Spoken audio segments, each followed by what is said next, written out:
The story begins near a peaceful lake, where a young woman called Rin is fishing. Rin used to be a caregiver, but she later picked up acupuncture for her job. Eventually, she was summoned to another world through a saintess summoning ritual. This lively girl loves the great outdoors, so she is now exploring all the wildlife, scenery, and food this new world has to offer. While fishing, she gets a bite and starts to excitedly reel it in. To her surprise, the fish is actually a giant oni man. Rin is shocked by his appearance for a little bit, and then she celebrates her catch. However, she wonders if she can survive this fantasy world with all the weird things going around her. For the time being, she dries off the drenched man and lies him inside her tent to cool off. She then starts grilling some trout she caught from the lake. As the aroma of the tasty food wafts into the air, the young man in the tent catches a whiff of it. He instantly wakes up, his body screaming at him for food. Meanwhile, Rin enjoys her fish like it's the most delicious thing in the world, since the trout she caught is a magical creature. Its meat contains a sweet flavor that most normal fish and spices cannot match. After praising her own cooking, Rin wolfs down an entire skewer before realizing that the guy is standing right behind her. The poor guy feels too shy to ask a stranger for food, so Rin offers some on her own. He gladly accepts the food and starts eating, but some of the food gets stuck in his throat. Thankfully, Rin gives him a cup of barley tea to drink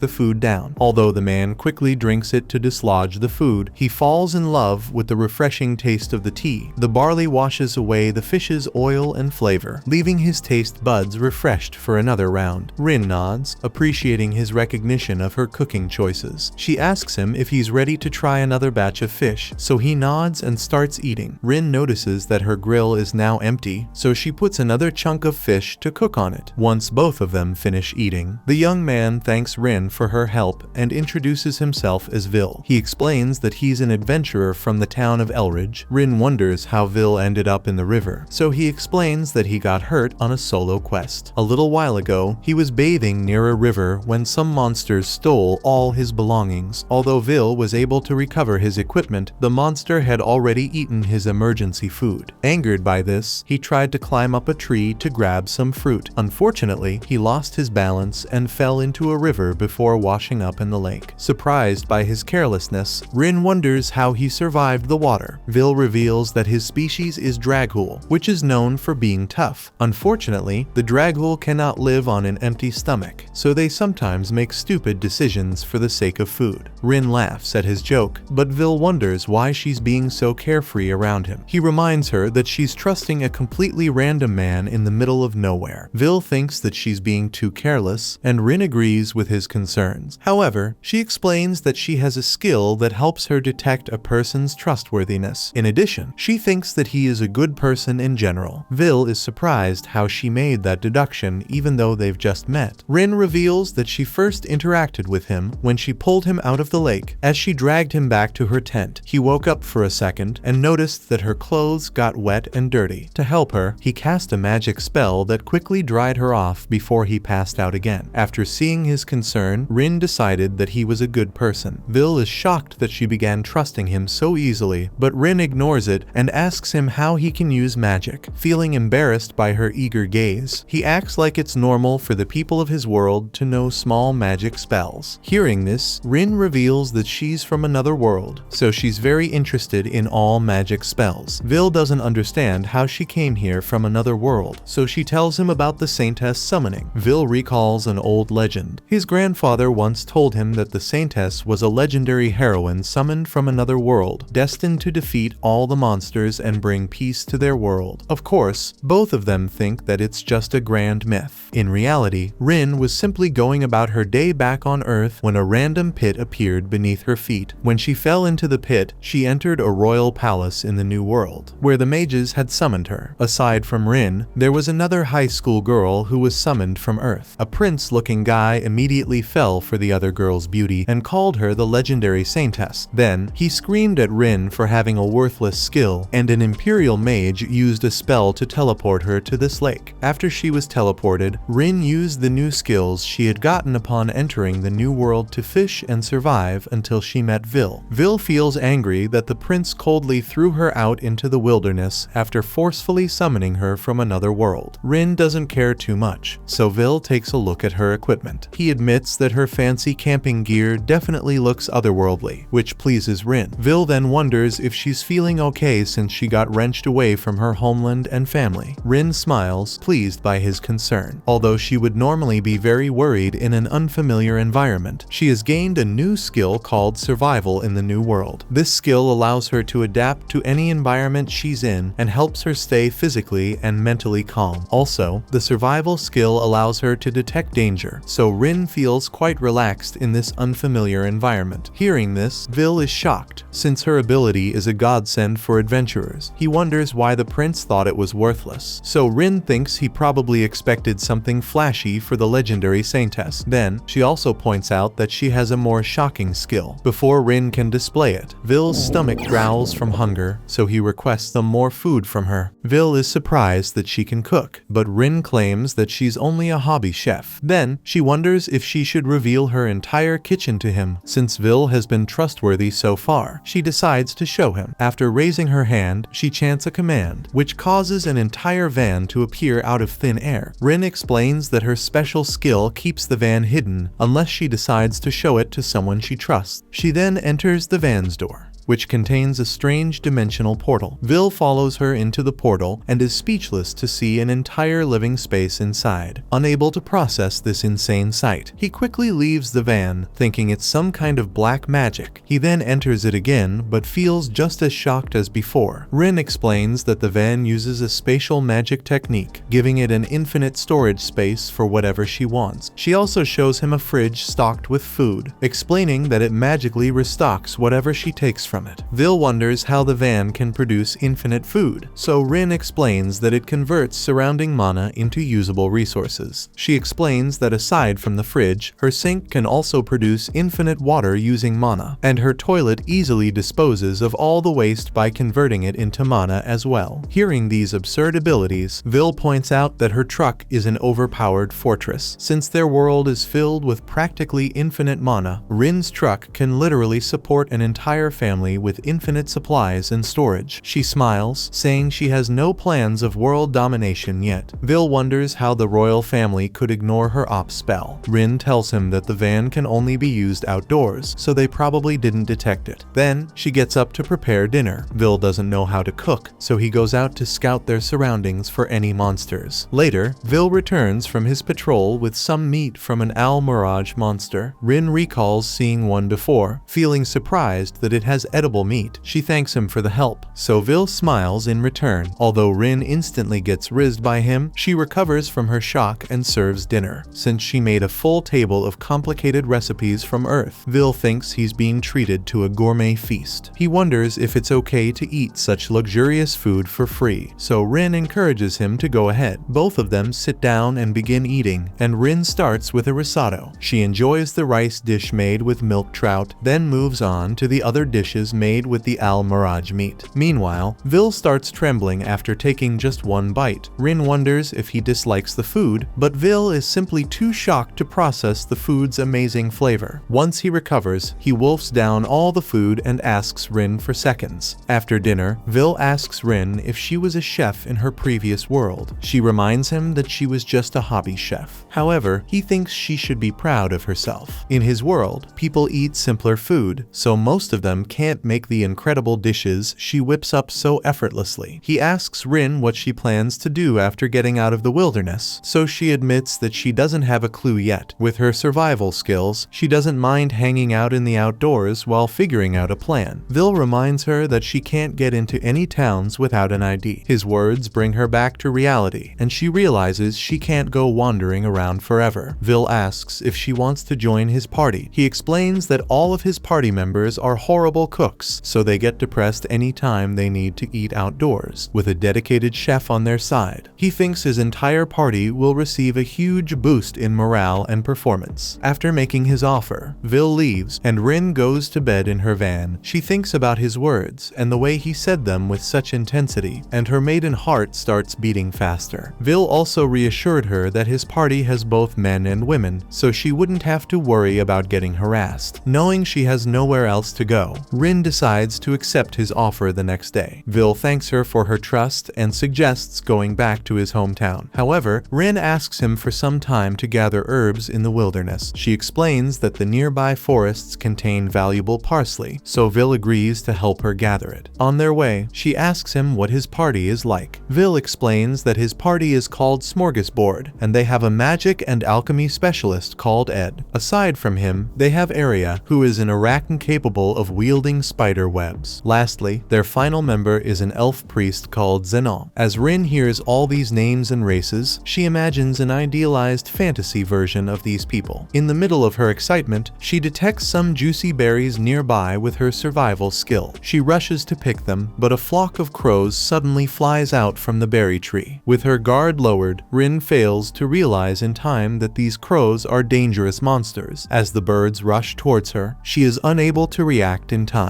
Thankfully, Vil protects her and defeats the crows with a single slash of his sword. Rin is too stunned to react at first, but then she quickly thanks Vil and apologizes for giving him trouble with her carelessness. He smiles, reassuring her that his party will take good care of her from now on. While Rin struggles to recover from his blinding charisma, Vil points her to some loot dropped by the defeated monsters. They gather the loot and grab Rin's spices before getting in her van to drive to town. Vil is surprised the giant metal van can move so quickly. He points out that at their current speed, they can reach his hometown in just 3 hours, far surpassing the speed of even the fastest carriages in their world. Rin is also concerned because her van has a masking function, meaning people cannot detect it, so she worries about accidentally hitting someone. Vil explains that there's a shortcut to town through the mountains. Rin takes the shortcut since her van is built for outdoor driving. Suddenly, she stops as her survival skill alerts her to a monster up ahead. In front of them, a massive monster called a firebear steps out and roars loudly. Vil is surprised, since the firebear is a dangerous monster usually absent from these parts. Suddenly, a young woman captures the bear with silk threads, but it easily breaks free. Nearby, a red-headed man screams at the bear for hurting his wife. Watching both of them from a distance, an elven man teases the man for being so overprotective, since the bear only broke his wife's silk threads. Vil recognizes these three people as Arya, Ed, and Zenon. Rin feels worried about his teammates, but Vil confidently steps out of the van, ready to show her what his party is made of. He steps in and forces the bear off. Zenon smiles, pleased by his teammates' sudden arrival. Ed and Arya also smile, happy to see him back. Unfortunately, they don't get time for a cheerful reunion with the furious firebear staring right at them, as Vil reminds everyone to get ready for the attack. Rin watches the standoff from the safety of her van, excited to see how a real adventurer party fights. The bear makes the first move, releasing several fireballs towards Ed. He easily blocks them with an ice wall spell, then starts taunting the bear. Suddenly, he realizes that one of the bear's attacks caused a massive tree to fly down at him. Although Ed has no time to react, Arya breaks the tree with her spider webs. She scolds him for getting cocky, but Ed just enjoys receiving his wife's attention. Watching the couple fight, Zenon knows that Ed will keep fooling around to score more points with Arya, so he tells Vil to get serious and finish the bear off. He nods and lunges towards the bear, slicing it in half with just one slash. Vil thinks the bear died too easily, and Zenon also knows that Ed was fooling around with his spells, so nobody was in real danger. Suddenly, Ed comes over, his voice panicked as if it's an emergency. He shows Arya to Zenon, explaining that she got a minor scratch from the fight, while Ed thinks even the tiniest scratch on his precious wife's body is the end of the world. Zenon sighs at his cringeworthy attitude. Still, he casts a healing spell to remove the scratch. Once everyone has calmed down, Vil asks his party why they were hanging out in this area. They explain that they were simply looking to gather resources. On their way, they encountered a rookie party struggling to handle the powerful firebear, so they stopped by to defeat it. Vil nods, but he points out that monsters so strong should not be wandering a beginner area. Zenon agrees, suggesting that they report this unusual encounter to the Adventurers Guild. Ed asks Vil how he found them, so he calls Rin over. Out of nowhere, she pops out of her camper van. Although Vil can see the camper, the rest of his party members are not authorized by Rin's camping skill, so her van is completely invisible to them. Because of this, they literally see her jumping out into reality. Rin doesn't realize how shocking her entrance was. Instead, she starts starts fangirling over all of the adventurers and their skills. Confused, they all ask Vil who she is and how she appeared out of thin air. Vil ignores their last question and explains that Rin is a friend who has agreed to be their porter and cook. Hearing this, all of them are shocked, since good food is the biggest luxury in the world for them. Excited, Arya holds Rin's hand and asks if she really can make good food. While she is excited for a different reason, Rin feels nervous being around such a beautiful woman. Ed also steps in, wondering if Arya can cook meat. She nods, so Zenon thanks God that they've finally found their salvation. Seeing everyone's reactions, Vil starts laughing and asks Rin if she finally understands the value of a real chef in their world. She laughs nervously, then offers to make a meal for everyone since they're all so excited. She wonders what to make, then decides to cook some of the meat she got from the dark crows. Hearing the sound of meat, the malnourished party members all start foaming at the mouth. Rin enters her van to prepare the ingredients and takes out the crow meat. Back when she was ambushed, she didn't pay too much attention, but her survival skills told her that the dangerous birds had delicious meat. Now, with the tender meat in front of her, she agrees with the skill and looks forward to the final result. She decides to add soy sauce, cumin, sugar, and coriander to make a simple teriyaki-flavored meat skewer. After adding the seasoning, she brings the meat out of her van to cook on the grill. As she puts the meat chunks on a skewer, she notices everyone else staring at her. Rin feels confused, so Vil explains that the other party members still can't see her camper van, so it looks like she's warping in and out of reality each time she goes inside it. Rin finally understands and wonders if she should authorize the rest of the gang to see her van. However, Vil tells her to keep it a secret just a little while longer to continue teasing them. After some time, the first meat skewers are ready on the grill. Although Rin loves this simple skewer recipe, she feels nervous, wondering if these otherworldly party members will like it as well. She is completely unaware that this simple skewer looks like a 5-star meal to these poor beggars who can barely cook charcoal at most. Finally, the food is served and everyone falls in love with it the moment they take a bite. Watching them eat, even Rin feels surprised by how much they like her food. Feeling pleased, she smiles and tells them to eat as much as they want. Afterward, she asks them how the food tasted. As everyone remains silent, Arya is the first to walk towards Rin. Suddenly, she pulls her into a hug and professes her eternal love towards her. Wrapped in the pretty lady's arms, Rin feels like she's going to melt. Seeing his wife so close to her, Ed gets jealous and pushes her away. Then, he also starts fawning over her amazing food. Zenon also praises Rin's cooking, so she accepts his praise and hopes they'll enjoy the rest of her food from now on. Once everyone is settled, Vil thinks it's time to head home to Elridge. To begin their journey, Rin authorizes the rest of the party to see her van. Seeing the strange metal box pop out of thin air, they are once again left speechless. Rin smiles and welcomes them inside. Soon, they start moving towards the city. As the other party members sit in the car, they feel fascinated by its incredible speed. After learning that it runs on mana, Ed thinks it must require a large amount of powerful magic formations just to sustain the car's fuel consumption. Hearing how complex her technology is, Rin feels glad that she has kept it hidden from most people. Vil nods, but he admits that he has reported her Saintess summoning to the Adventurers Guild. He explains that the Saintess summoning could put his country at risk, so Rin wonders what he means. Vil reveals that they're currently in a country called Riesfeld. Their country is a peaceful island nation, so they never needed to summon a Saintess to defeat surrounding monsters. Long ago, in their world, the human race was extremely dominant, to the point of discriminating against all other races. To combat this, the other races banded together and escaped to this island country. Aside from the non-humans who emigrated, many kind humans, who believe in peace and equity, also joined their nation. The native non-humans happily welcomed the good humans, and over time, the island nation started thriving and became self-sufficient. Unfortunately, because of their past bad blood with the outsider humans, citizens of Riesfeld still remain wary of them to prevent any Saintesses with ill intentions from entering their nation. Vil reported Rin's appearance to the Elridge Guild Master, since Elridge is the country's harbor city. After hearing this, Rin doesn't feel threatened since she trusts Vil. Instead, she gets excited to experience exotic Elragian seafood. Vil laughs at her reaction, then points out that they have already reached the city. As Rin looks ahead, she marvels at the size of the giant city walls. Then, she parks her van in a safe spot and and lets everyone step outside. They enter the city on foot, where Rin starts beaming at the fantasy atmosphere. Vil tells everyone that he'll help Rin register at the guild, so Zenon decides to make preparations to welcome her into their home. Not wanting to lose their precious cook to another party, Ed warns Vil to keep a close eye on Rin. Arya hugs her, wishing her a safe journey, which only causes her husband to turn feral from jealousy. Later, in the Adventurers Guild, a kobold receptionist, Sheila, greets both Vil and Rin. Rin immediately melts at her cuteness, wondering what kind of creature she is. Vil explains that he's here to register a new party member, so Sheila brings out a registration form. Then, she notices Rin fuming from cuteness overload. Vil tells Rin to behave, since Sheila is a grown adult, but the Sheila doesn't mind being called cute. Afterward, Sheila stamps Rin's form, declaring her an official member of Team Smorgasbord. Reading the text on the form, Rin learns that her Japanese writing automatically turns into the world's native language. She can also read the native language, but it makes her feel strange. Sheila congratulates Rin and wishes her good luck. Vil nods before taking Rin to meet the guild master, Tori. As they sit down, Rin formally introduces herself and asks for his guidance. Seeing her respectful behavior, Tori is unable to believe that Vil actually found a normal person. Vil scoffs, saying that he verified Rin's background before recruiting her, so he shouldn't doubt her identity. Tori apologizes for his words, saying he didn't mean any harm. Then, he returns Rin's greeting. Earlier, Vil had sent Tori an emergency message, so he thought something bad had happened. Now, faced with the innocent Rin, he doesn't think that the harmless saintess from a fairy tale was worth the anxiety. He asks Rin how she entered this world, so she recounts her entire story. Although she claims that she was summoned from another world, Tori doesn't believe it at first. He asks to check Rin's status to see her special skill, but Vil warns him to stay away. Tori reassures him that he doesn't have any bad intentions, so Rin agrees to show him, as long as he doesn't learn any private information about her. He smiles, explaining that most status magic is not nearly advanced enough to detect everything about a person. Hearing this, Rin is surprised, since her survival skill is capable of detecting even a person's trustworthiness. Now, she feels a little safer after learning that other people can't just X-ray her abilities and discover her secrets. Soon, Tori finishes scanning her skills. He explains that she has the Outlander class, which is given to people from outside their world. According to legends, Outlanders can inherit a special class alongside a random extra skill. Hearing this, Rin finally understands that her special class is Traveler, and Campy the Van is her special skill. However, Vil feels dissatisfied with Tori's explanation. He wonders why he's so skeptical of his abilities, so Tori reminds him that the Saintess summoning is still an unconfirmed legend. Then, Vil wonders why the foreign humans would resort to summoning a Saintess. He wonders if they're truly facing an incredible crisis that requires overpowered skills. Tori reveals that he has not received any news of a global crisis, so it's unclear what the human kingdom's motives are. However, he thinks that Vil's earlier encounter with the fire bear might be a clue. Usually, monsters never appear in their beginner areas, so perhaps this phenomenon is related to the crisis faced by the humans. Also, Tori notes that the fire bear seemed much weaker than usual to Vil's party. All of these strange signs feel suspicious, so he tells Vil to tighten security around Elridge with his party. After thinking about it, Vil agrees to do it for the sake of everyone's security, realizing that she joined a prestigious party worthy of the guild master's attention. Rin feels happy. Later, they return to Smorgasbord's main home, although everyone tries to give Rin a warm welcome. Their growling stomachs ruin the moment. Rin smiles, more than happy to cook them another nice dinner. This time, she goes way beyond the simple meat skewers. She sautés mushrooms, cooks rice in a rice cooker, and marinades a generous amount of meat in a special spice blend. In the end, she makes a delicious mushroom and rice meat dish, some creamy omelets, and a big serving of stir-fried meat. Rin starts to explain all her dishes to the waiting foodies, but they all remain silent, staring at the food. To these simple folk, even her creamy omelet looks like it was made by Gordon Ramsay himself. Itching to dig in, they ask Rin for permission to eat. She immediately allows them to do so